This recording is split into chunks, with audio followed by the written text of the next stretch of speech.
Wind in the Willows.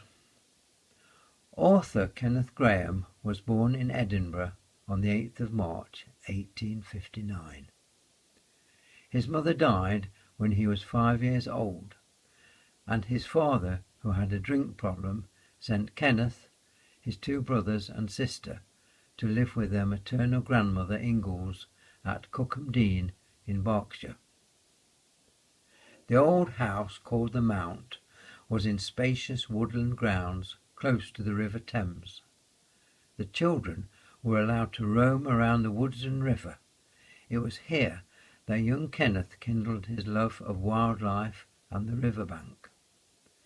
Kenneth was educated at a public school in Oxford. He won his first 15 rugby colours and became head boy.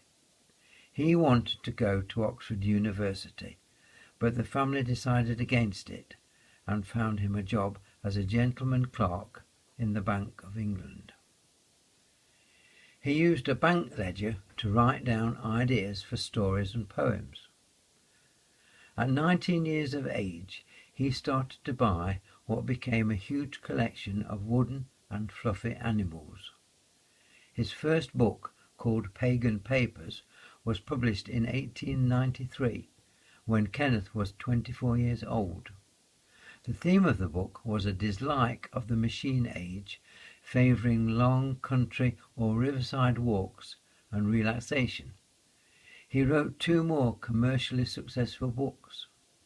In 1889, at the age of 38, Kenneth was appointed Secretary of the Bank of England, and in the same year he got married to Elspeth at Farey in Cornwall. Their son Alistair was born on the 12th of May 1900. It soon became apparent that the baby was blind in one eye and had a pronounced squint in the other. The parents were devastated by this, but told friends that their son was a genius. On the morning of the 24th of November 1903, a man called George Robinson went into the Bank of England and asked to speak to a governor who had been retired for some years. Instead, he was asked if he wanted to meet the secretary instead. When Kenneth Grahame appeared, the man walked towards him holding a rolled manuscript. It was tied at one end with a white ribbon and at the other end with a black one. He asked Kenneth which end to take. After some understandable hesitation, he chose the end with the black ribbon. Whereupon Robinson pulled out a gun and shot at him. He fired 3 shots. All of them missed. Several bank employees wrestled Robinson to the ground. They were aided by the fire brigade, who turned a hose on him. He was strapped into a straitjacket and bundled away, and subsequently committed to Broadmoor. In 1906, Kenneth began to write The Wind in the Willows. The shooting incident had affected him deeply. It confirmed something that he had always suspected, namely that the outside world was an unsafe and unstable place, full of brutish people doing horrid things to one another. In 1908, he retired from his position as Secretary of the Bank of England and retreated from the world, moving back to the one place where he had always felt at home.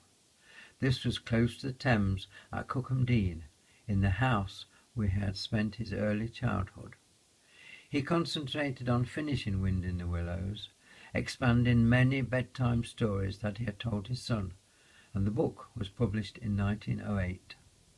Son Alistair died tragically at the age of 18.